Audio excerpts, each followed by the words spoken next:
Welcome to another edition of An Artifactual Journey. I'm your host, Philip J. Merrill. And I am Veronica A. Carr, and this is The Artifactual Journey, features Black History in Prince George's County, Maryland, sponsored by Experience Prince George's County, Maryland. And what's the name of this episode? This is called Take Flight, where we will explore Black aviators and the first Black-owned and licensed airport in Prince George's County. So with that said, what are we ultimately tying into that's going to take place on February 18th, 2023 from 10 to 1 p.m.? Well, Caleb Smith, the youngest glider pilot in the nation, will speak about his journey on becoming the youngest glider pilot in the nation and how his success is inspiring the next generation of pilots. And this will be presented at the College Park Aviation Museum, 1909 Corporal Frank Scott Drive in College Park, Maryland. So in essence, this young man, Caleb Smith, could not do what he did if we didn't already have the magnificent legacy of John W. Green.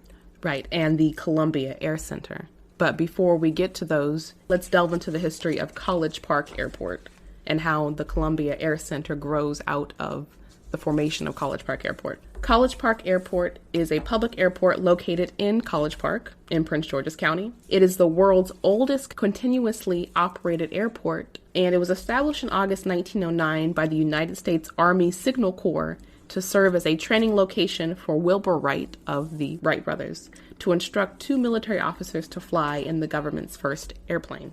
Who in the world knows this information? Not a whole lot of people. And unfortunately, while the military could fly there and while white aviators could fly there, Black aviators were banned from using College Park Airport. And in response, in 1941, a group of Black aviators came together to form what was then known as Riverside Field. And after World War II, it was renamed the Columbia Air Center at 16000 Croom Airport Road in Upper Marlboro, Maryland. A great resource to learn about this is from the Maryland National Capital Park and Planning Commission, a 1989 book entitled Records and Recollections, Early Black History in Prince George's County, Maryland, compiled by Bianca Patrice Floyd. And I'm actually holding in my hand a first edition that's autographed by Bianca P. Floyd. And when you turn to page 51, you get several magnificent pages that help you learn about none other than aviation pioneer John W. Green Jr. You get to see a rare copy of his mechanic's license, and you just get a great backstory of the complex life that John W. Green Jr. led. And let me give the audience a little bit of information about John W. Green. He was an aviation mechanic, pilot, and founder and manager of the Columbia Air Center, the first Black-owned and licensed airfield. While Green was manager from 1941 to 1954, the airport became the largest Black-owned and operated airport in the country. Green promoted aviation to young people through his teachings at Phelps Vocational High School, overseeing the flying portion of Howard University's Civil Pilot Training Program, and by forming the first Black Civil Air Patrol Squadron in the Washington area. And his story and the story of the Columbia Air Center are actually told at the College Park Aviation Museum. And to segue with that, in preparation for this episode, I reached out to Dr. Patricia Sluby. And Dr. Sluby actually knew late in life John W. Green, and she and her husband, Paul Sluby, were able to honor him at a dinner where they brought to the podium an authentic replica of a 747 that left John and the audience members mesmerized. On top of which, upon his death, Dr. Sluby and others went into the private space of John W. Green and were able to save rare content that is now preserved for everyone to see at the College Park Aviation Museum. So if you, again, hop in your car, get on a plane, get on a bus, whatever your mode, train, whatever your mode of transportation is, and physically go to this site, you will actually see the Slooby's name on the wall with their connection to John W. Green.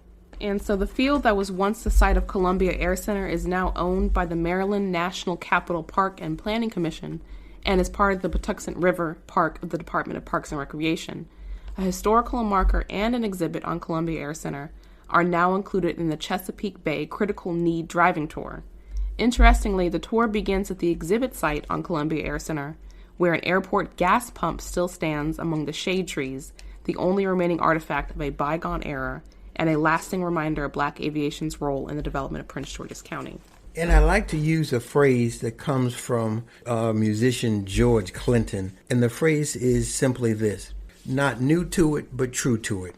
And how does that resonate with John W. Green and Caleb Smith, the current person of significance coming to Prince George's County in February? Well, Caleb Smith would not be able to do what he has done without the influence and the pioneering aviation activities of John Green and those members of the Columbia Air Center. And this takes us to another space that's really critical where, for the most part, we think of the Tuskegee Airmen, but what we're now uncovering is that there were a lot of other African-American men and women that were involved in pioneering aviation. And another good source, earlier I mentioned the Records and Recollections, Early Black History in Prince George's County, Maryland by Bianca Patrice Floyd. Another really good source that's scarce is called The Negro in Aviation by Walter T. Dixon Jr. And we actually get to see on page 4 where John W. Green Jr., we get to see that he's in Boston, Massachusetts, his license number, and when his license expired on April the 30th, 1936.